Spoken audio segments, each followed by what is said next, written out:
The Secrets of Life with Subhas Agam.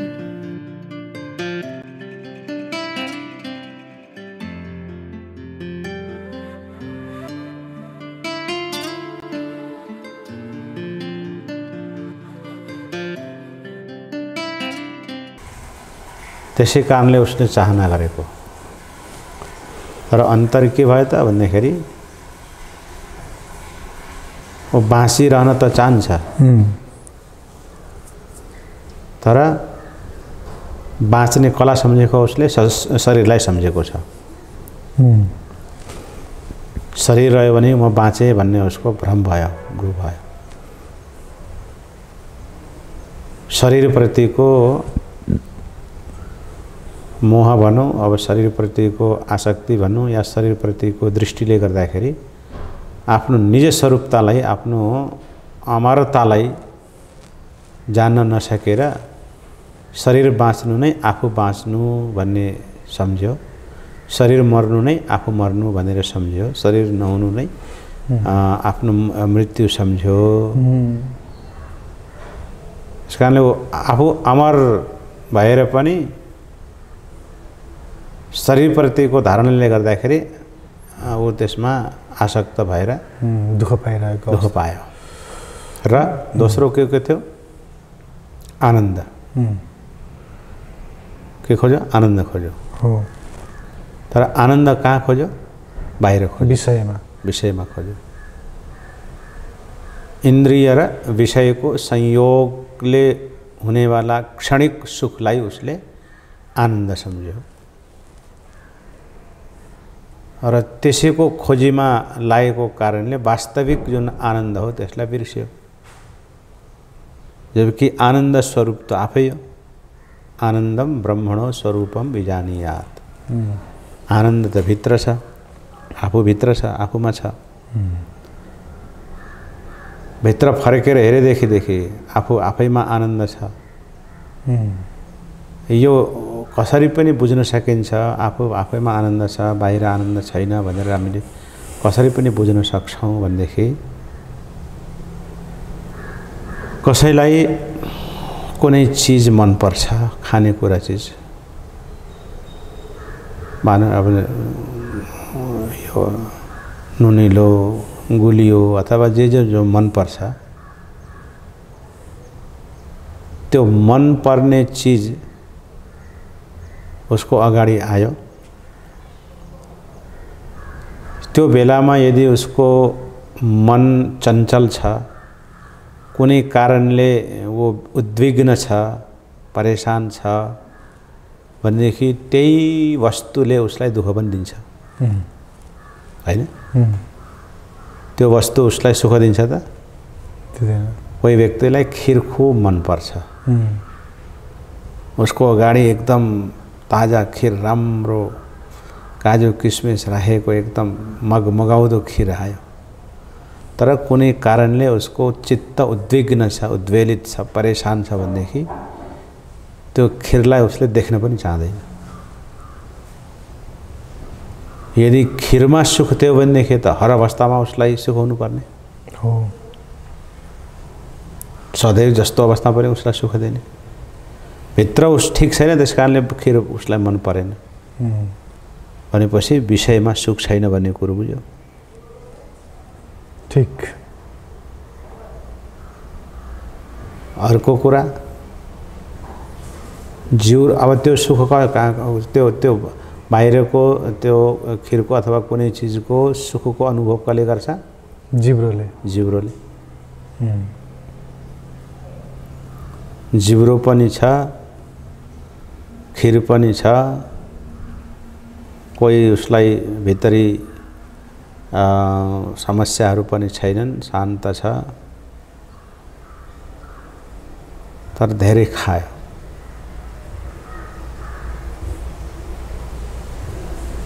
अब धेरै खाइसकेपछि उसलाई फेरि त्यो मन पर्छ त? एकछिन खाएपछि त वाक वाक भएको भएन। यदि जिब्रोमा सुख थियो, खिरमा सुख थियो भनेदेखि त त्यो सधैँ आनन्द हुनुपर्ने, सधैँ सुख हुनुपर्ने। एकैछिनमा सुख हरायो। कुनै समयमा सुख छ, कुनै समयमा सुख छैन। त्यसले के बुझाउँछ? न यसमा सुख स्वाद छ, न उसमा स्वाद छ। स्वाद त आखिर भित्रै रहेछ नि।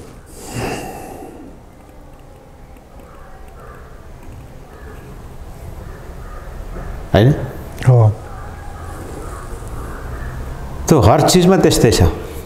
यदि रूपलाई हेरेर नेत्रले रूपलाई हेर्छ अनि आज जुन रूपलाई हेर्दाखेरि उसलाई भित्र आनन्द भएको छ, त्यही रूप भोलि उसलाई फेरि दुःखको कारण पनि बनाएको छ। यदि रूपमा आनन्द थियो भनेदेखि त त्यो रूपले सधैँ आनन्द दिनुपर्ने। ठीक भन्नुभयो। तो यस्तो प्रत्येक चिजमा यही अवस्था छ। हो। त्यसकारणले बाहिरी वस्तुमा सुख छैन भन्ने कुरा पनि प्रमाणित। तर हामीले बाहिरी वस्तुलाई हेर्छौँ, त्यसकारणले दुःखी हुन्छौँ। दुःख हुनुको कारण के? एउटा त्यो हो। अनि सुख र आनन्दको यदि छुट्याउने हो भनेदेखि चाहिँ मैले कसरी भन्ने गर्छु भने, सुख भनेको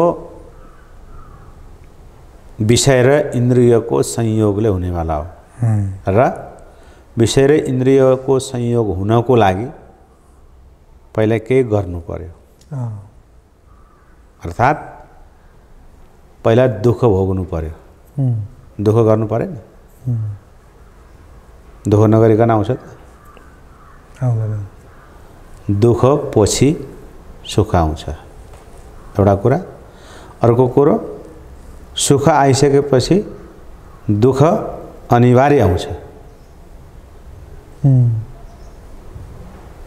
सुख भोगेपछि रात गएपछि दिन अवश्य आउँछ, दिन गएपछि रात अवश्य आउँछ। ठीक। त्यस्तै सुखपछि दुःख, दुःखपछि सुख, सुखपछि दुःख, दुःखपछि सुख। अब आनन्द? आनन्द भनेको चाहिँ कस्तो भनेदेखि एकपटक आनन्द आयो भने फेरि जाँदैन र त्यो बाहिरको विषयको संयोगले हुनेवाला होइन। त्यो त अन्तर आनन्दवाला हो। त त्यो अन्तर आनन्द पनि यसै त आउँदैन। त्यहाँ पनि तप त गर्नु पर्यो, साधना त गर्नु पर्यो, गुरुको सङ्ग त चाहियो, त्यहाँ पनि दुःख त गर्नु पर्यो। तर त्यसपछि आउने आनन्द त चाहिँ स्थिर होइन। होइन, त्यसपछि त्यसले आएको आनन्द त्यसलाई दुःख भयो। अब तपस्याको जुन त्यसलाई हामीले दुःख भन्न मिलेन, साधनालाई दुःख भन्न मिल्दैन। त्यो आनन्द स्वाभाविक रूप हो क्या उसको। मैले भन्न नजानेको होला, तर यो बुझौँ, आनन्द स्वाभाविक आफ्नो स्वाभाविक रूप हो। हजुर हजुर। कहिले कहिले तपाईँ ध्यानमा बस्नुहुन्छ, साधक ध्यानमा बसिया छ, उसले भले 1-2 घन्टा 3 घन्टादेखि खाना नखाएको होस्, उसँग फेरि केही अगाडि केही वस्तु पनि नहोस्, तर पनि कहिले कहिले कस्तो हुन्छ, आनन्दसँग ध्यान लाग्छ। म यहाँ छु कि छैन भन्ने होस हुँदैन। हो, त्यसको नाम आनन्द। उसले केही खाएको पनि छैन, केही हेरेको पनि छैन, केही सुनेको पनि छैन, हेरे पनि नहेरे जस्तो उसको अवस्था छ, सुने पनि नसुने जस्तो उसको अवस्था छ। म कहाँ बसेको छु, के गरेको छु, मेरो शरीर कहाँ छ, कस्तो छ, उसलाई होस छैन। हो, त्यो अवस्थाको नाम हो आनन्द। अब यहाँ यो प्रश्न हुनसक्छ, त्यसपछि पनि त फेरि त्यो दुःख त आयो नि त। त्यो दुःख कब आयो? किनकि जब दृष्टि फेरि बाहिर भयो, भित्र नै दृष्टि चाहिँ टिकिरहेको भएदेखि त्यो आफ्नो स्वरूपमा थियो, बाहिर आयो, फेरि संसारमा आयो, फेरि संसारले घेरेपछि। ठिक। अब थोरै अलिकति प्रसङ्ग बदलेर अलिकति एउटा प्रश्न सोध्न चाहन्छु। हजुर जुन सन्यास परम्परामा हुनुहुन्छ, हजुरको सन्यास परम्परा चाहिँ को अलिकति बारेमा थोरै।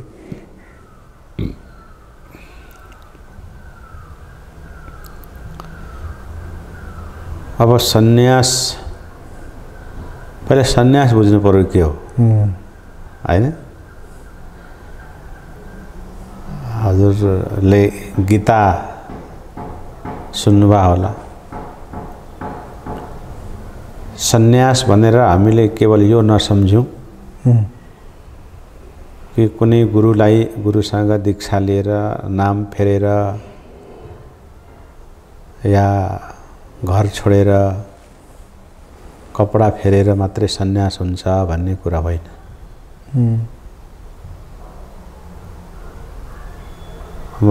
कृष्णको एउटा मात्रै वचन पर्याप्त छ समयको अभावले, काम्यानां कर्मणां न्यासः सन्यासः कवयो विदु। काम्य कर्मको त्याग हुनु नै सन्यास हो। काम्य कर्म अर्थात् संसारको वस्तुको चाहना, भौतिक वस्तुको चाहना, सुखको चाहना भनौँ अथवा धन सम्पत्तिको चाहना भनौँ, त्यो चाहना गरेर कर्म गर्नु चाहिँ संसार हो। त्यो सब सांसारिक वस्तुको मोह नराखिकन परोपकारको लागि या आफ्नो ईश्वर प्राप्तिको लागि या कामना हर इच्छा चाहनालाई परित्याग गरेर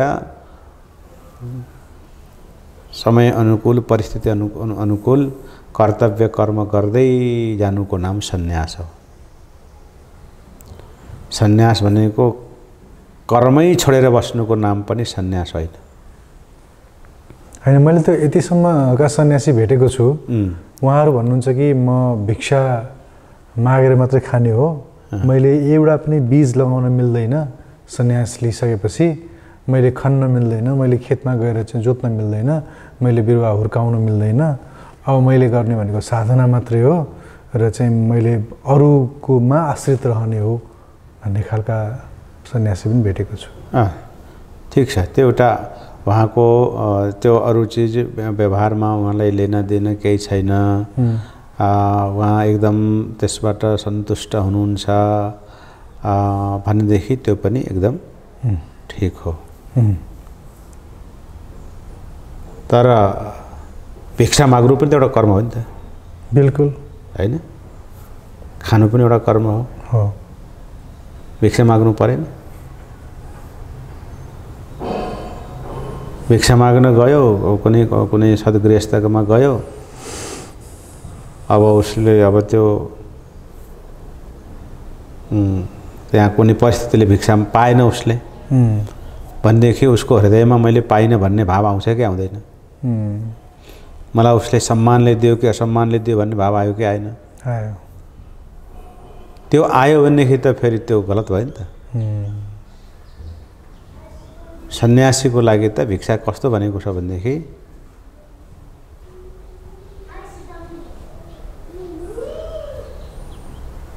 ओ घर गृहस्थ जहाँ आज जुन घरमा गएको छ भोलि त्यो घरमा ऊ जानु मिल्दैन। कहिले नजाने हो कि केही महिनासम्म? केही दिन केही हप्ता। र कुन अवस्थामा जानुपर्छ भनेदेखि त्यो गृहस्थलाई त्यो म गइदिएर कुनै अप्ठ्यारो नपरोस्। उसले यो पनि भन्नु भएन कि म तेरोमा यो खान्न त्यो खान्न यस्तो खान्न उस्तो खान्न। उसकोमा जे छ जस्तो छ त्यसैलाई स्वीकार गर्नु पर्यो। त्यो कति सम्भव छ? ठिक छ, मैले हजुरलाई अलिकति वैयक्तिक रूपमा जान्नको लागि र हजुरको परम्पराको बारेमा पनि बुझेर केही जान्ने चाहनाले चाहिँ सोधिरहेको छु। हामी बचपनदेखि काशी बसियो। त्यसो भए त जन्मदेखि नै सुरु गरौँ। हजुरको जन्म कहाँ भयो? अब जन्म अर्घाखाँची। हजुरको जन्मको नाम चाहिँ? लेखनाथ आचार्य। लेखनाथ आचार्य। ए, अनि बचपनदेखि नै काशीवास भयो? काशी बसियो। काशीमा सानैदेखि महात्माहरूका साथमा बस्ने, उनीहरूकै सान्निध्यमा बस्ने सौभाग्य भयो। फेरि भगवत कृपा भनौँ या पूर्व जन्मको पुण्य भनौँ, उच्च कोटिका साधक महात्माहरूसँग पनि भयो, किनभने अब बनारसमा त अब सामान्यदेखि लिएर विशेष विशेष महात्माहरू पनि हुन्छन्। महात्माहरूसँग सम्बन्ध भयो। बिस्तारै बिस्तारै संसारबाट कसरी पार हुन सकिन्छ भन्ने मनमा कुराहरू पनि आउन थाले। अब संस्कृत पढ्दै गर्दाखेरि अलिअलि चेतनामा यो कुरो बुझ्न थालियो, केही होइन, कोही छैन संसारमा भन्ने कुरा। तर जहाँसम्म दीक्षा लिनको लागि चाहिँ कोही आफूले मनले मानेको व्यक्तिसँग दीक्षा लिनु पाए हुन्थ्यो भन्ने कुरा हुन्छन्। यद्यपि दीक्षा दिनको लागि त सबै तयार हुन्छन्, तर जुन गुरुमा जुन उसमा मेरो श्रद्धा थियो, उहाँले फेरि कसैलाई दीक्षा नदिने, फेरि कसैलाई दीक्षा नदिने त्यस्तो खालको उहाँ हुनुहुन्छ। अहिले पनि हुनुहुन्छ। 105 वर्षको आयु उहाँको। अनि मेरो फेरि मेरो पनि एउटा हठ थियो। मैले सन्यास लिएँ भनेदेखि, दीक्षा लिएँ भनेदेखि उहाँबाट मात्रै लिन्छु, अरू कसैसँग लिँदैन भन्ने मेरो हठ पनि थियो। हजुर। तर मलाई यो पनि थाहा थियो उहाँले आजसम्म कसैलाई दीक्षा दिनुभएको छैन भन्ने पनि थाहा थियो। अनि त्यसपछि भगवानको कृपा भयो। यो यसै वर्षको कार्तिक महिनामा म काशी गएँ अनि 5-7 वटा ज्योतिर्लिङ्गहरूको दर्शन गरेर कार्तिक महिनाको शुक्ल पक्षको चतुर्दशीका दिन फेरि काशी फर्केँ। अनि अर्को दिन बिहानै उहाँको शरणमा गएँ। अनि मैले भने, म तो आ गए महाराज, ठीक है, कहो हमको चाहिए भने। क्या चाहिए? मैंने कहा आपकी कृपा चाहिए। अनि उहाँलाई सेवा गर्ने पनि संयोगले हाम्रै नेपाली भाइ छ, मैले नै पढाएको विद्यार्थी। अनि उसले भन्यो महाराज जी वो लेने आए, दीक्षा लेने आए हैं, अब आप उनको दे ही दीजिए। अरे वो तो बोल ही नहीं रहा भन्नुभयो। हाँ महाराज हमने तो मन से कहा है, मुख से बोलने की हिम्मत नहीं हो रही है। कई बार बोल सके पर तो पहिला उहाँले के भन्दै ऊपर से आदेश आएगा तब होगा भन्नुहुन्थ्यो। ए हो र। अनि त्यसपछि त्यो दिन फेरि उहाँले अभी तो दक्षिणायन चल रहा है भन्नुभयो। मैले भने महाराज जी कार्तिक का महीना है, त्यही त नि, कार्तिक मास, शुक्ल पक्ष है, आज देव दीपावली भी है। अच्छा, बहुत सुंदर है महाराज, चलो फिर सामान लायो भन्नुभयो। अनि सामान त मैं कुछ नहीं लाए महाराज, तो व्यवस्था करो। अनि भगवान कृपाले त्यो दिन मेरो जुन 20 वर्षदेखिको तपस्या पुरा भयो, त्यो पुरा भयो। डाक्टर लेखनाथ आचार्य, त्यसपछि स्वामी, अनि उहाँले मलाई चितघन चैतन्य नाम दिनुभयो। चितघन चैतन्य। र फेरि मेरो अब यो मेरो चाहिँ विशेष आश्चर्यको अचम्मको कुरो के थियो भनेदेखि यो लगभग 1 वर्षदेखि मलाई धेरै नै छटपटी भइरहेको थियो।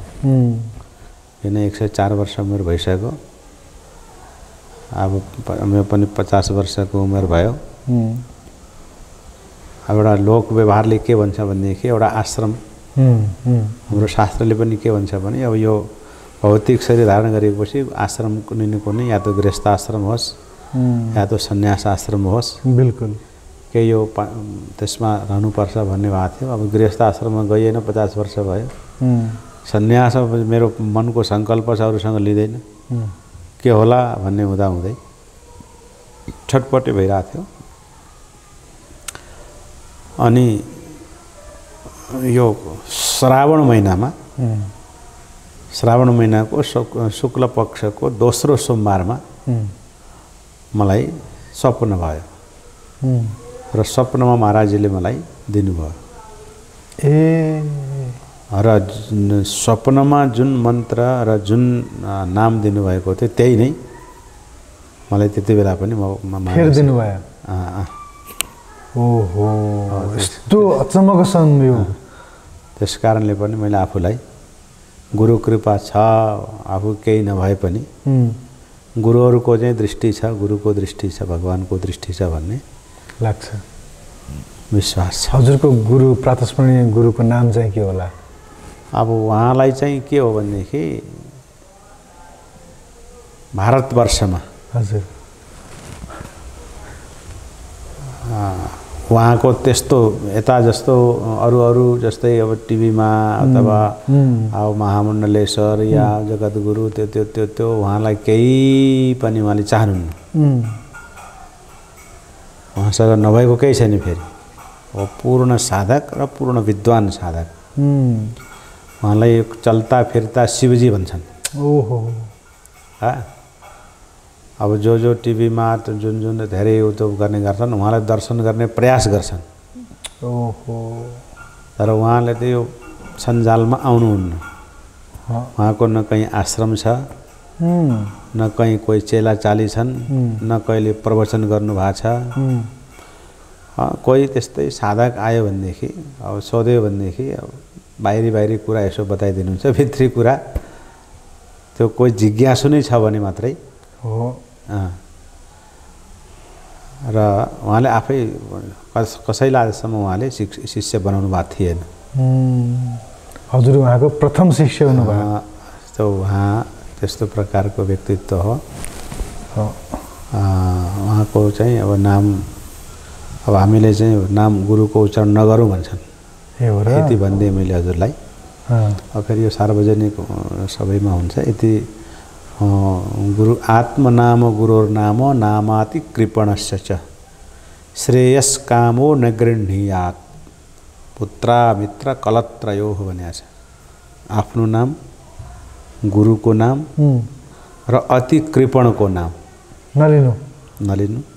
ओहो त्यस्तै पत्नीको पतिको नाम उच्चारण गर्न हुँदैन भन्ने हाम्रो चलन छ, शास्त्रीय परम्परा रही आएको छ।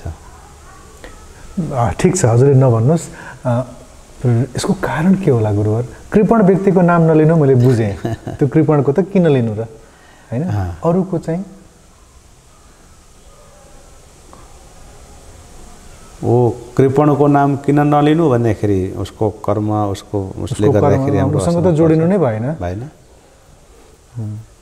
र गुरुजनको नाम लिँदाखेरि कहीँ नाम एउटा महत्त्वपूर्ण चिज हो क्या त्यो, हैन? नाममा सारा संसार छ नि त। गुरु गोविन्द दो खडे काके लागु पाए बलिहारु गुरुदेव की गोविन्द जो गोविन्द दिए मिलाए।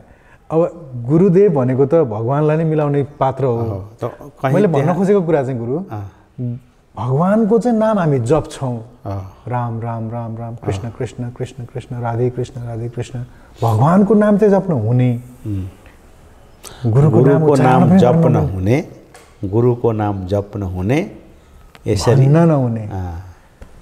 त्यो मुखले उच्चारण गरेर कसैलाई चाहिँ नाम एक प्रकारले राम बेक्न नहुने भन्ने खालको जस्तो यस्तो केही भाव, त्यसले कहीँ अनादरता अथवा केही हुन्छ भन्ने त्यसको भाव छ। ठीक छ, बहुत खुसी लाग्यो मलाई। जो एउटा महान नाम धेरै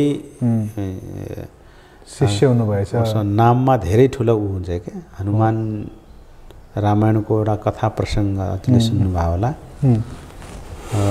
जब सेतु बन्धन हुँदै थियो, पुल बाँधिँदै थियो, पुल बाँधिने क्रममा सब वानरी सेनाहरूले ढुङ्गा उचाल्दै समुद्रमा राख्दै थिए। भगवान रामजीले पनि सोध्नु भयो, विचार गर्नुभयो, सबैले गरेका छन्, म पनि एउटा दुईवटा सहयोग गरिदिएँ, मेरो पनि हात लागोस् भनेर गर्दाखेरि रामचन्द्रजीले राखेको ढुङ्गो डुब्ने, उठाएको छ राखेको छ डुब्छ, अरू सबैले राखेको डुब्या छैन। रामलाई अचम्म भएछ, भयो के हो, कसैलाई भन्ने पनि मिलाएको छैन। फेरि यो कुरो हनुमानजीले टाढैबाट देखिरहेको छ। अनि भगवानसँग आएर भने, प्रभु यो के हो भनेपछि, हेर हनुमान, यी सारा सैनिकहरूले राखेको ढुङ्गो भएको छ, मैले राखेको ढुङ्गो डुब्दैन, डुब्छ यो भन्दैन। मलाई त्यसैमा अचम्म छ। हनुमानजीले प्रभु हजुरले राखेको ढुङ्गो र अरूले राखेको ढुङ्गोमा यसो विचार गर्नुहोस् त के छ भने के छ। उनीहरूले मेरो नाम त्यहाँ राम लेखेका छन्, मैले लेखेका छैन, त्यही हो। त्यही भएर हजुरले त्यहाँ राम लेख्नुहोस्। मैले होइन, म आफै राख्दैछु, म नै राम हुँ, म होइन राम हो, म स्वयं राख्दैछु। हनुमानजीले भन्नु प्रभु जब मैले यो समुद्र पार गरेँ त हजुर त हुनु न थियो, मेरो मुखमा हजुरको नाम थियो। हजुरको नामको शक्तिले मैं यो समुद्र पार गरेको। नाममा जुन शक्ति छ त्यो हजुरमा छैन। अद्भुत है। प्रभुको कृपाले जब मैले एसएलसी गरेँ, एसएलसी दिइसकेपछि मलाई पनि अनायास भाव आयो कि नाम राख्नुपर्छ। र मेरो थर कर्णेल भन्ने पोस्टको कोही थिए अरे बाबुबाजे कोही, अनि कर्णेलका सन्तान भन्दा भन्दै कर्णेलबाट कर्णेल भएको अरे। त्यसमा कुनै गरिमा मलाई लागेन। भारद्वाजको सन्तान हुँ म, मलाई भारद्वाज भन्न बरु रुचाउँछु, कर्णेल भन्नमा मलाई गौरव लागेन। अनि मैले नाम खोज्दै जाने क्रममा अगम शब्द भेटेँ, मन पर्यो, अनायास अबाट राख्न मन थियो, अगम भेटेँ। अर्थ त्यति साह्रो गहिरोसँग बुझेको थिइनँ। अब बुझ्दैछु अगम भनेको त उही हो, परमात्मै हो। अनि परमात्माकै काम गरिरहेको छु, परमात्माले बडा ठुलो प्रेरणाले त्यस्तो नाम दिनुभएछ भन्ने अहिले भाव हुन्छ मलाई। नाममा त्यस्तो शक्ति होइन गुरु? त्यस्तो शक्ति नाममा शक्ति छ। व्यवहारमा पनि हेरौँ न, हजुर, संसारिक व्यवहारमा पनि हेरौँ। यहाँ केही हजुरलाई केही काम लिनु छ, मन्त्रालयमा जानुभयो, मन्त्रीको पासमा जानुभयो भनेदेखि ल ल ल हेरौँला भनिदिन्छ है। अब त्यही अब त्यो मन्त्री नभएको बेलामा कार्यालयमा जानु, फलानु मन्त्रीले मलाई पठाएको भन्नुभयो भनेदेखि म त्यो काम हजुरको फटाफट हुन्छ। केले काम गर्यो त होइन, मन्त्री स्वयंले गर्दैन, मन्त्रीको नाम लिएर जानुभयो भनेदेखि ल ल ल भनेर फटाफट गरिदिन्छ। नाममा त्यो छ कि व्यक्ति, त नामी भन्दा पनि नाममा धेरै व्यवहार। बहुत राम्रो प्रसङ्ग आयो गुरुवर। यो प्रसङ्गमा चाहिँ अलिकति अगाडिको के कुरा चाहिँ मलाई जोड्न मन लागेको भने, हजुरले काशी बस्नुभयो, संस्कृत वाङ्मयमा पढ्नुभयो, अध्ययन गर्नुभयो, यहाँ आउने, गुरुकुल खोल्ने अनि यो मन्दिरलाई यसरी पुनर्स्थापन गर्ने यो प्रसङ्ग कसरी जुट्यो? यद्यपि म आफ्नो व्यक्तिगत हजुर त्यो कुरा भन्नमा त्यति रुचाउँदैन र पनि यहाँले यो भनिहाल्नुभयो। म 32 वर्ष काशी बसेँ र मैले काशी छोड्छु भन्ने मैले सोचेको पनि थिइनँ है। र मलाई जान्ने मान्छेले पनि सोचेका थिएनन् कि काशी छोड्छ भनेर। किन त्यस्तो हुन्थ्यो भनेदेखि अब सानैदेखि उता बसियो, अनि उताबाट यता कहिले कुनै कामले आउँदाखेरि फेरि यहाँको यो खानपान, बचपनका आफ्ना सबै बिर्सियो होला। खानपान अब यहाँको त्यो त्यसले गर्दाखेरि त्यसले मलाई साह्रै पीडा हुन्थ्यो। मेरा कतिपय साथीहरू मेरा साथी धेरै महात्माहरू थिए क्या। अनि पशुपतिनाथ दर्शन गर्न आउने। अनि यहाँबाट गइसकेपछि उनीहरूले के भन्थे भने, लेखनाथ जी आप बोलते हैं हमारा देश हिंदू राष्ट्र है। कैसा हिंदू राष्ट्र है? वहाँ इतनी पशु का वध होता है, इतने लोग शराब पीते हैं, न कहीं खाने को हम लोगों को मिलता है, दुकान में शराब, हर दुकान में शराब है, हर दुकान में मांस बिकता है। पशुपति जैसे पवित्र, पहला तो त्यस्तै थे त्यहाँ, पशुपति जैसे क्षेत्र में पशुपतिनाथ जी के थोड़ा सा बाहर जाओ तो वही सब मांस टंगा हुआ मिलता है। कैसा हिंदू राष्ट्र है?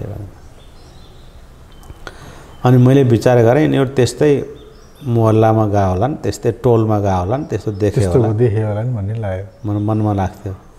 अनि नहीं आप लोग इसी तरह के मोहल्ले में गए होंगे भनेर टार दिन्थे। फेरि आफू आउँदै गर्दाखेरि त्यस्तै देखियो, पीडा भयो। अनि फेरि उहाँको त्यहाँ बस्दै गर्दाखेरि त्यो उसैमा त्यो भएको कारणले इच्छा थिएन, मलाई आउन सोचेको पनि थिएन। तर प्रारब्ध बलवान हुन्छ भन्ने कुरा मैले पछि अनुभव गरेँ। अब अचानक फेरि 2071 चाहिँ फेरि म योजना बनाएर आएको पनि होइन, अचानक त्यस्तो भयो। अब त्यो अब कसैलाई त्यो निमित्त को निमित्त भए, कसरी निमित्त भयो। अब हाम्रो यताका विद्यार्थीहरूले पनि खै हजुर नेपाल जानुहुन्न भन्ने, अब मेरा अरूले पनि भन्ने, अनि मैले भन्ने फेरि त्यहाँ त्यस्तो छ, खानपान मिल्दैन, के गर्दै। अनि अब उनीहरूले के भावले भने हजुर जस्तो मान्छे यहाँ बस्छ अनि के हुन्छ त, कोही गएर भन्ने मान्छे, सम्झाउने मान्छे, सिकाउने मान्छे भए पो हुन्छ त। अनि मैले पनि म त ठुलै मान्छे रहेछु कि जस्तो पनि लाग्ने कहिले कहिले है। त्यो परिस्थिति आयो, कताबाट त्यस्तो परिस्थिति आउने। अनि म जहाँ बसिरहेको थिएँ, जुन ठाउँमा बसिरहेको थिएँ आराम से, अब यो म सधैँ यहीँ बस्छु भन्ने एउटा मनमा थियो। त्यो सेवा गर्दै गर्दाखेरि त्यहाँ केही फेरि तलमाथि जस्तो पनि भयो, जसलाई मैले आफ्नो सेवाको क्षेत्र सम्झेको थिएँ। त्यहाँ केही या मेरो केही कमी रहेको होला, या त्यहाँका अरू व्यक्तिहरूमा केही त्यस्तो भाव आयो होला। परमात्माले एउटा त्यस्तो नाटक रचाइदिनु भयो, परिपाटी त्यस्तो मिल्यो कि त्यहाँ म बस्न सक्ने अवस्था भएन। अर्को ठाउँमा गएँ। अर्को ठाउँमा पनि 1.5 वर्षपछि त्यस्तै परिस्थिति भयो। अनि मैले फेरि तेस्रो ठाउँ खोजेँ। त्यो ठाउँ अलिकता मलाई प्राप्त भएन त्यहाँ। किन म कस्तो ठाउँ खोज्थेँ भनेदेखि म बनारसमा बस्ने गर्दाखेरि मैले गङ्गा स्नान नगरेको दिन मैले देखिनँ, मलाई याद छैन। र विश्वनाथ दर्शन नगरेको पनि मलाई दिन याद छैन। अति नै बिमारी भएर परेको अवस्थामा चाहिँ अर्कै कुरा हो, नभए सामान्य सानोतिनो बिमारी भएको पनि मैले गङ्गा स्नान र विश्वनाथ दर्शन मैले छोडिनँ भगवानको कृपाले। यो मैले पहिलोपटक भन्दैछु यो सार्वजनिक रूपमा। अनि म लगभग त्यहाँ बिहानदेखि लिएर बेलुकासम्म, जब म मेरो अध्ययन पुरा भइसकेपछि स्वतन्त्र रूपमा कहीँ कुनै संस्थामा आबद्ध नभएर स्वतन्त्र रूपमा मैले जानेका कुराहरू मैले विद्यार्थीहरूलाई पढाउने गर्थेँ। जो आए पनि, जहाँबाट आए पनि मैले पढाउने गर्थेँ। एक समूहमा, एक बेचमा कमसेकम 35, 40, 50 विद्यार्थी हुन्थे। बिहानदेखि लिएर बेलुकासम्म लगातार क्लास चल्थ्यो। अब जुन मैले जस्तो त्यस्तो ठाउँ, त्यो जुन एरियामा म बस्थेँ त्यो एरिया त विद्यार्थीहरू बस्ने। अब दोस्रो ठाउँमा पनि त्यहाँबाट पनि सर्दाखेरि मैले त्यो खालको वातावरणको स्थान मैले भेटिनँ। गङ्गाको स्थान, गङ्गा नजिक भएको, विश्वनाथ नजिक भएको विद्यार्थीहरूलाई पनि सबैलाई पाए पर्ने ठाउँ मैले नभेटेपछि टाढा मैले स्थान भेट्ने। अब त्यहाँ गङ्गाजी पनि टाढा, विश्वनाथ पनि टाढा है। अनि विद्यार्थीहरूलाई पनि त्यो पाइ नपर्ने, एउटा त्यो भयो। अर्को कुरो त्यो नजिकमा एउटा त स्थान भेटिएन। दोस्रो कुरो के त जब जुन आजभन्दा माने त्यो आजभन्दा भन्नाले आजभन्दा 20-22 वर्ष पहिला विश्वनाथजीमा जाँदाखेरि कोही हुँदैन थियो, आनन्दसँग दर्शन गर्न पाइन्थ्यो। अब यो अयोध्याको घटनाले कस्तो भयो भनेदेखि अब त्यो सुरक्षाको कारणले पुलिस पनि घेरे, मान्छेको भिड पनि असाध्य हुन थाल्यो। आफू बिहान 4 बजे स्नान गरेर पवित्र भएर गएको छ, अनि त्यो पुलिसले समात्छ, पुरा छाम दिन्छ। अनि भिड भयो फेरि त झक्कामुक्की बिहानै। अनि त्यति बेला कस्तो लाग्थ्यो भनेदेखि अब त घरै बसेर कोठामा बसेर ध्यान गर्नुपर्छ जस्तो लाग्ने। अनि भोलि बिहान फेरि 3 बज्यो कि फेरि मनले नमान्ने जानै त्यो अवस्था हुन्थ्यो। अनि फेरि अचानक यी सबै वातावरण त्यसमा सहयोगी बने। हजुर। अनि अब त्यो विद्यार्थीहरू त्यहाँका मान्छेहरूको पनि त्यही भनाइ, त्यही बिचमा फेरि यहाँका सदस्यहरू त्यहाँ पुगे। अनि उनीहरूले पनि निवेदन गरे, यस्तो गर्नुपर्छ, आफ्नो ठाउँमा गर्नुपर्छ। भनेपछि त्यो अचानकै 1-2 महिनाभित्रमै यो के अरे फैसला कहाँबाट कसरी के फैसला भयो मलाई थाहा भएन। अनि अचानक चाहिँ 71 को असारको महिनामा म यहाँ आएँ। अहिले पनि म त्यहाँ गएँ भनेदेखि त्यो मान्छेले यति दिन त कहाँ थिए गुरुजी भन्छन्, देख्ने भेट नै रहे भन्छन्। अच्छा अच्छा, मतलब यहीँकै मान्छे हो भन्छन्। कहाँ गएर चाहिँ बल्ल आयो भन्छन्, बल्ल आयो भन्छन्।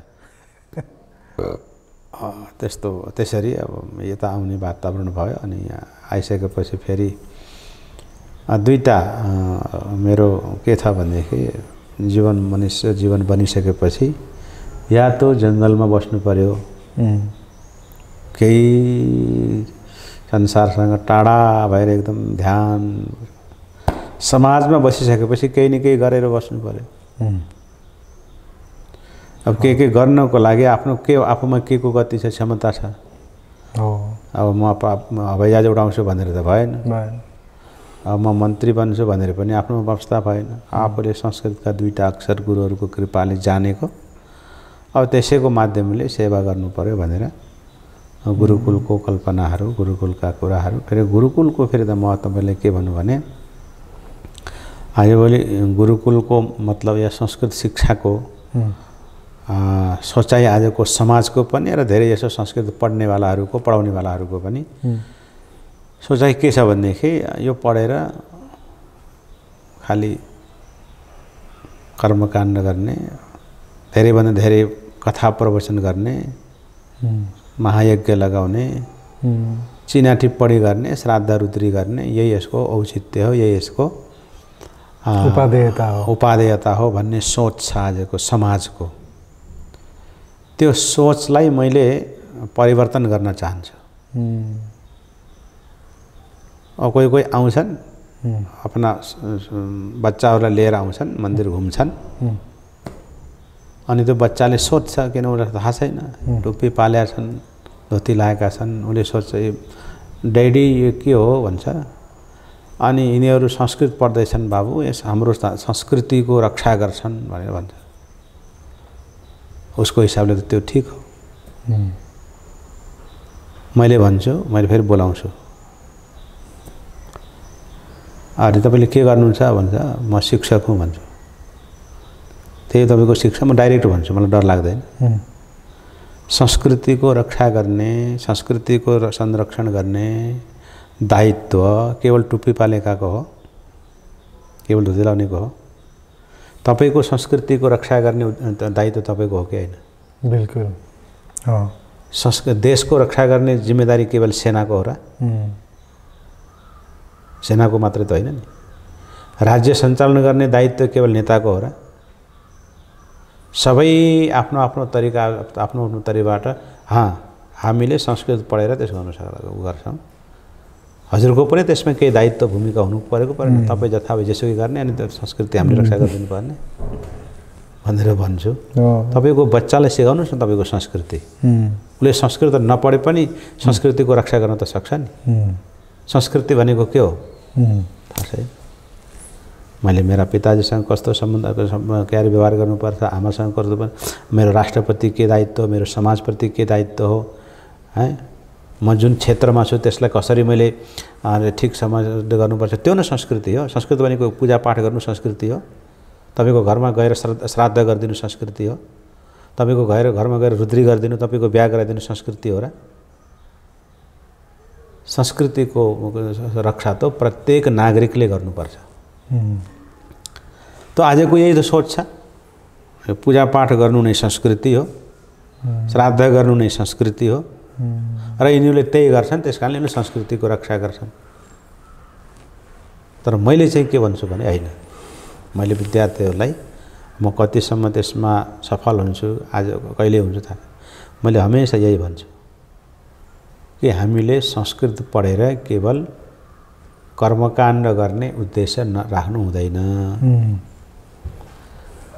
तिमी ब्राह्मण हौ, तिमीले जानेका छौ, कहीँ आपद पर्छ, कहीँ आवश्यकता पर्छ भने गर, तर कर्मकाण्डले जीविका चलाउने सोच नराख। संस्कृत पढेर तिमी निजामती सेवामा जान सक्दैन। त्यही त नै संस्कृत पढेको व्यक्ति ठिकसँग पढेको छ र उसले चाह्यो भनेदेखि अरू क्षेत्रका विद्यार्थीहरूभन्दा छिटो उसले चाहिँ लोकसेवामा पास गर्न सक्छ। त्यसमा उसमा त्यो क्षमता हुन्छ। तर समाजले पनि त्यस्तो सोच राखिदियो, अब विद्यार्थी पनि त्यस्तै हो। फेरि गुरुकुलहरू जति खोलेका धेरै जसो उनको पनि त्यही अवस्था छ। अनि आजको त्यो अभिभावकहरूको फेरि कस्तो छ भनेदेखि मेरो बच्चाले केही अरूतिर सकेन संस्कृतमा, यो घरमा यो भनेको मान्दैन, टाढा पठाइदियो, संस्कृतमा पठाइदियो। मसँग अरू चिज पढाउने अवस्था छैन, आर्थिक अवस्था छैन, संस्कृतमा पठाइदियो, फ्रीमा पढाइ हुन्छ। त्यो सोच छ एउटा उनीहरूमा। यो छैन कि होइन यो मेरो मेरो पुर्खाहरूको संस्कृतिको संरक्षण गर्दै ऊ आफ्नो भविष्यको लोक परलोकको चाहिँ जिम्मेदारी गर्दै राष्ट्रको सेवा गर्नको लागि म यसलाई संस्कृत पढाउँछु या शिक्षा दिन्छु भन्ने त्यो सोच्न अभिभावकको छ। ठिक। हजुरको यो सदस्य पुरा होस् गुरुवर कि यहाँ आएर जुन यो सङ्कल्पसहित यो जुन यज्ञ सुरु गर्नुभएको छ यो यज्ञ सफल होस्। हामीसँग समय अलिकति छ, त्यसले गर्दा अन्तमा एउटा मलाई साह्रै धेरै ठाउँमा चाहिँ सोध्न मन लाग्ने र मनमा पनि रहेको प्रश्न सोध्न मन लागेको छ। मूलभूत रूपमा हामी साधकहरूले अब परमात्मा प्राप्ति गर्नुपर्ने रहेछ, जान्नै पर्ने रहेछ, बुझ्नै पर्ने रहेछ, मैले आफूलाई जान्नुपर्ने रहेछ, मैले आफूलाई प्राप्त गर्नुपर्ने रहेछ भन्ने कुरा थाहा भइसकेको साधकले अगाडि बढ्दाखेरि ध्यानको मार्ग देखिन्छ। एकातिर बुद्धलाई हामी बुद्ध नेपालमा जन्मेको भनेको कारणले र बौद्ध साहित्य र बौद्ध परम्परा र बौद्ध ध्यानका विधिहरू नेपालमा जताततै छरपष्ट भएको हुनाले हामी ध्यानको बारेमा सुन्छौँ। विपश्यना ध्यान केन्द्रहरू छन्, ध्यानबाट अगाडि बढ्ने हो कि भन्ने एक खालको एउटा अप्सन एउटा चाहिँ रहन्छ। त्यस्तै वैष्णवहरू भक्तहरूको पनि भरमार बजारमा धेरै भक्तिको बारेमा अहिले धेरै प्रचार भएको छ। विगत केही वर्ष यता भक्ति अझै बढी प्रचार गरिएको छ, विशेष गरी इस्कोन जस्ता संस्थाहरूले। त्यसो त श्री वैष्णवहरू पनि नेपालमा हुनुहुन्छ, झन् धेरै हुनुहुन्छ। तर प्रचारमा चाहिँ गौडीय वैष्णवहरूको यो हरे कृष्ण महामन्त्र जपको जुन आन्दोलन छ त्यो संसारभरि नै छाएको छ, नेपालमा पनि छाएको छ। र त्यसमा चाहिँ हरे कृष्ण महामन्त्र जप गरेर नै परमात्माको प्राप्ति हुन्छ भनेर चाहिँ सिकाइएको छ। एकातिर ध्यानको बाटो छ, एकातिर चाहिँ यो भक्तिको बाटो छ, कृष्णलाई इष्ट मान्ने बाटो छ। एकातिर चाहिँ श्री वैष्णवहरू रामलाई बाटो मान्नुहुन्छ, अर्कोतिर शैव परम्पराका जुन शिवलाई मान्ने हजुरहरू जस्ता परम्पराका गुरुहरू हुनुहुन्छ, हजुरहरूले त यो मार्ग हो, यहाँ आऊ, यहाँ ध्यान गर भनेर भनेको त देख्दै देखिँदैन। हजुरहरू त बस मन्दिरमा पूजापाठ गर्ने मात्र देखिनुहुन्छ है गुरु। मैले यो प्रष्ट रूपमा भन्दैछु, मलाई लागेको, मैले देखेको कुरा। मतलब शैव परम्पराको साधना त छँदै छैन, कहीँ पनि थाहै छैन। शिवयोग भन्ने बरु एकजना इन्डियाका गुरुले गराउनुहुन्छ, पशुपतितिर कता कता सेन्टर छ। शैव परम्पराका गुरुहरूको परम्परामा जाने, त्यहाँ तपस्या गर्ने, ध्यान गर्नेको बारेमा त कहीँ पनि स्थलै देखिँदैन। यो परिप्रेक्ष्यमा भक्ति अथवा परमात्मा प्राप्तिको बाटो भक्तिबाट सम्भव छ कि ध्यानबाट सम्भव छ कि शैव परम्पराबाट सम्भव छ कि शैव परम्पराको बारेमा हामीले किन बढी नेपालमा प्रचार भइरहेको छैन, यो बारेमा चाहिँ सम्बोधन गरिदिनु पर्यो हजुरले। ठिक कुरा भन्नुभयो हजुरले। मैले बुझाउनु चाहिँ तीनटा प्रश्न मैले बुझेँ यसमा। एउटा मुख्य प्रश्न यो हो, एउटा सकेसम्म सठिक रूपमा भन्नु, एउटा साधकले कुन मार्ग अपनाउने एउटा त्यो तर एउटा हजुरलाई आरोप पनि छ त्यो एउटा त्यो प्रश्न। अर्को शैव मार्गीहरूको चाहिँ यो चाहिँ प्रचार प्रसार गर्ने, मूल त साधना पद्धतिको बारेमा प्रचार प्रसार भएन भन्ने कुरा। र दोस्रो कुरा सम्प्रदायलाई लिएर हजुरले भन्नुभयो। जहाँसम्म मार्गको कुरा हो, एउटा साधक कुन मार्गमा जाने भन्ने कुरा, कुन मार्ग सही भन्ने कुरा,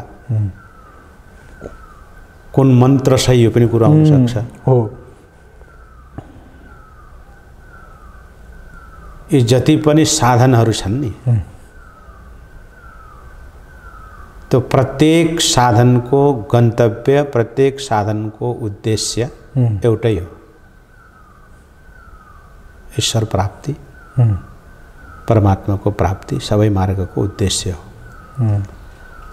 मार्ग कोही जप भयो, कोही ध्यान भयो, कोही तीर्थ भयो, कोही व्रत भयो, हैन? उता कोही भक्ति मार्ग भए अनेक छन्, तर सबै मार्ग सही छन्,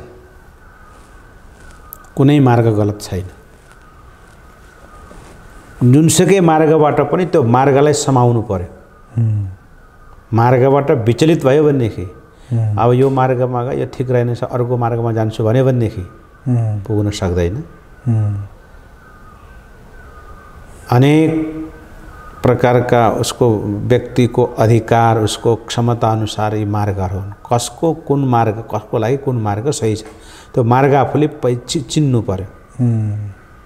महिम्न स्तोत्रमा एउटा पंक्ति छ, रुचिनाम वैचित्र्याद ऋजुकुटिल नाना पथजुषाम नृणामेको गम्यस्त्वमसि पयसा मर्णव इव।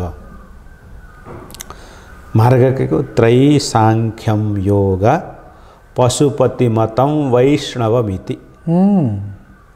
है त्रयी वेद मार्ग, कर्मकाण्ड को मार्ग, सांख्य ज्ञान को मार्ग, योग को मार्ग, पाशुपत मार्ग, वैष्णव मार्ग, है। त्रयी सांख्यम योग पशुपति मतम वैष्णवमिति।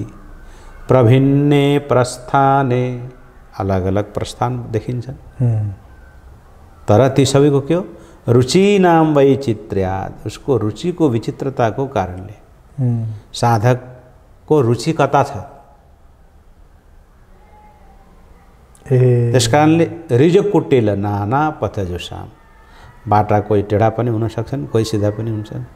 कुन बाटो कुन जाँदैछ, काठमाडौँ जानु छ हैन, कोही बाइकमा आउँछ, कोही बाइकमा जान्छ हैन, कोही हवाईजहाजमा जान्छ, कोही कारमा जान्छ, बाइक कार, कोही बसमा जान्छ हैन। कस्तो अवस्थामा कसरी को गयो, त्यहाँ दृष्टान्त के हो, पयसाम अर्णव इव। आकाशबाट अनन्त पानीका धारा बहेका छन्। तो खोला, कोही पहिला त्यो नाला बन्यो, फेरि खोलामा आयो, फेरि नदीमा आयो, फेरि त्यो नदी अर्को नदीमा मिल्यो, तो सबै कहाँ, प्रत्येक धारा कहाँ गए, समुद्रमा, समुद्रमा गए। न वहाँ आफ्नो उनीहरूले त्यो पानीका धाराको त्यहाँ कोही केही छ त छैन। वहाँ यी नदीहरू बगेर गइरहेछन्, जबसम्म समुद्रमा पुगेनन् तबसम्म कोही गंगा छ, कोही गण्डकी छ, कोही बागमती छ, कोही त्रिशूली छ, कोही सप्तकोशी छ, कोही, तर वहाँ गइसकेपछि समुद्र। तर नदी त अलग अलग, कसैले गंगा भन्छ, कसैले यमुना भन्छ, कसैले के भन्छ, कसैले के भन्छ, अलग अलग रङ पनि होलान्, अलग अलग बाटा पनि होलान्। तर वहाँ गइसकेपछि पहिला पनि त्यही थियो, फेरि त्यहीबाट सागरले के अरे त्यो बादल बनेर सूर्यका किरणहरूले बादल बनाए, फेरि आए। जीव पनि, प्रत्येक जीव त्यस्तै ईश्वर रूपी महासागरको अंश हो। र अलग अलग पहाडबाट भयो, अब फेरि मूल फुट्छ, त्यो मूल फुट्नु पनि त त्यसैको हो नि त, त्यो पनि सागरको हो। त्यो हामी त्यही पनि भन्छौँ, किन जब जहिले पनि एक अंश आफ्नो अंशीमा भेट गर्न चाहन्छ, वहाँ गएर मात्रै वो शान्त हुन्छ। हामी कसैको अंश हो, हाम्रो अंशी कोही हो। जलहरूको वेग किन तलै हुन्छ त, ढुङ्गो हामी जति माटो माथि फाले पनि किन तलै आउँछ त, आगाको त्यो ज्वाला किन माथि नै हुन्छ त, वो आफ्नो सूर्यसँग भेट गर्न चाहन्छ, उसको अंश त उही हो। पृथ्वीका माटा ढुङ्गा जहिले पनि तलै आउँछन्, किन, उसलाई आफ्नो अंशीसँग नमिलिकन उसलाई सुखै छैन, जति माथि पनि तलै आउँछ।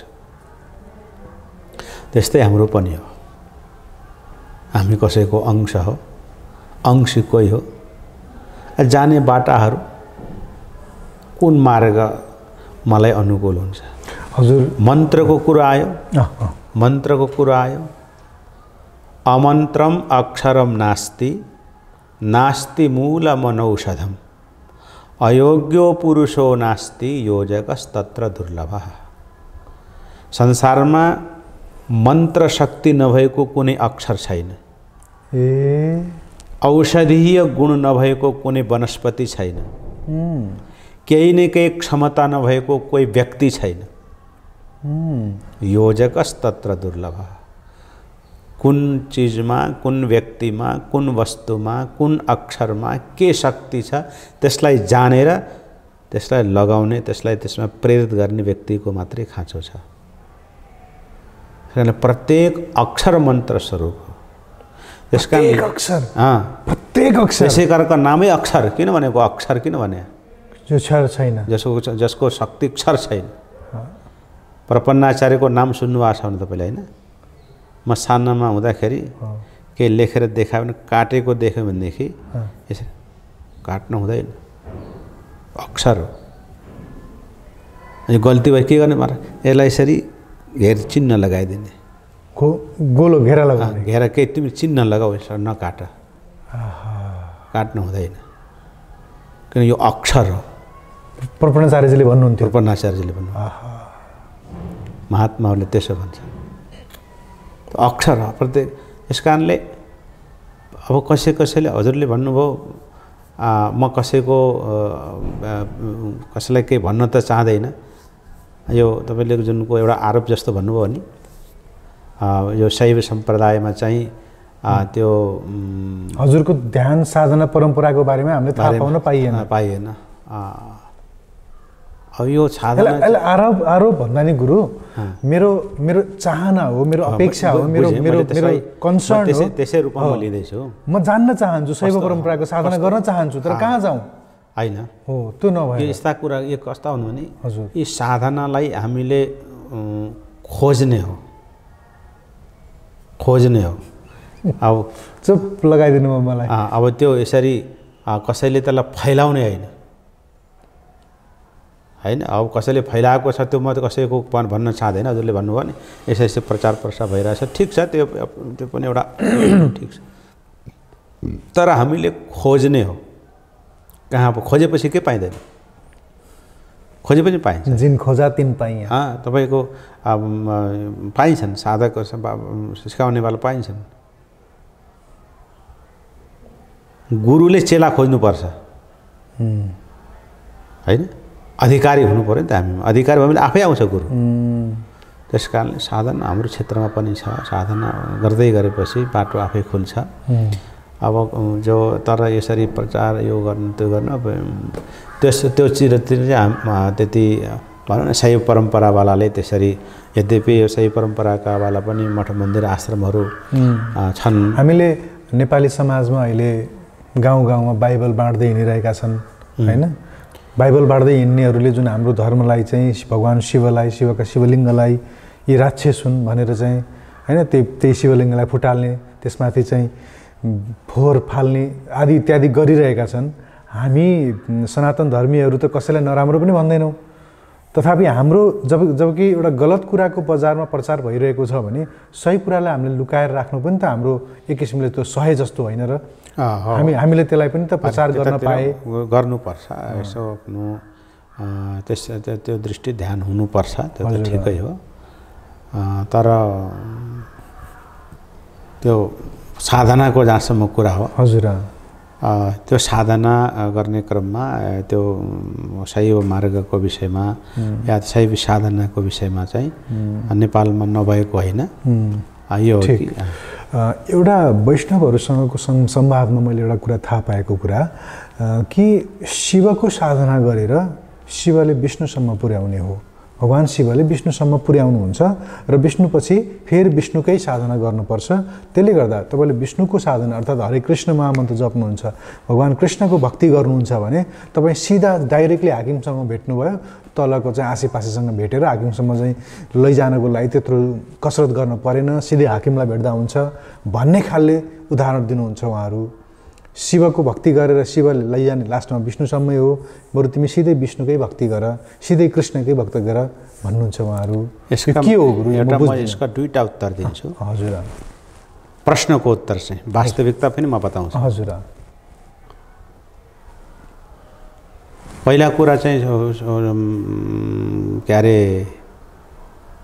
म के भन्न चाहन्छु भनेदेखि उहाँले जो भन्नुभयो जो भए पनि हजुर उहाँकै सिद्धान्त अनुसार पनि वैष्णवहरूको कुनै पनि स्तोत्र हेर्नुहोस्, साधना हेर्नुहोस्, वहाँ के छ पहिला शिव पार्वतीको संवादमा देखाइन्छ। यानी त्यो उपाय बताउने को त शिव, यदि त्यो दृष्टिले हेर्दाखेरि। जसरी चाहिँ अमरनाथको गुफामा श्रीमद् भागवत गीताको कहानी चाहिँ पार्वतीलाई भगवान शिवले सुनाउनु भएको र सुखदेवले अमर कथा सुनाउँदाखेरि त्यही भन्छन् भन्दैन, सुखदेवले सुन्नु भएको शिव पार्वतीबाट सुरु भएको भएको छैन। हरि बोल। कति कैलास शिखरे रम्ये गौरी पृच्छति शङ्करम ब्रह्माण्डाखिलनाथस्तम लोक अब त्यो लोक के कारण मलाई अहिले त्यो याद आयो, त्यहाँबाट सुरु भएको छ। हो हो। कसको नाम जप्छौ के जप्छौ भनेर पार्वतीजीले भन्नुहुन्छ हो हो है। हो। अनि फेरि शङ्करले के भन्नुहुन्छ त भगवान नारायणको गर्दैछु यो गर्दैछु यो गर्दैछु नपाउने तरिका। अरे गुरु त चाहियो नि होइन? चाहियो। गुरुको बिना हुनसक्छ त? गुरुको बिना ज्ञान सम्भव छैन। ज्ञान अब त्यो दृष्टिले त कमसेकम गुरु त चाहियो नि। चाहियो। अनि डाइरेक्ट तपाईँ कसरी जानुहुन्छ त विष्णुको पासमा?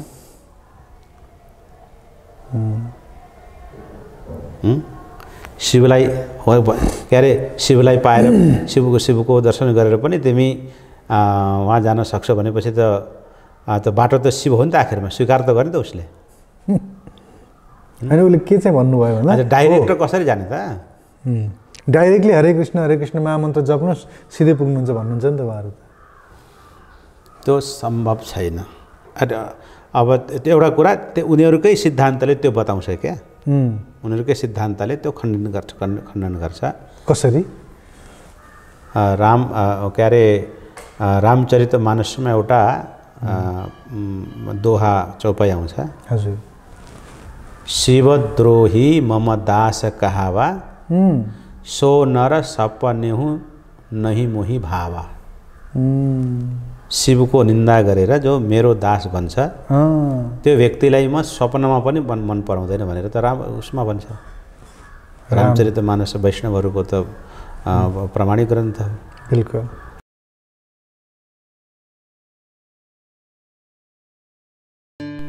The Secrets of Life with Subhas Agam.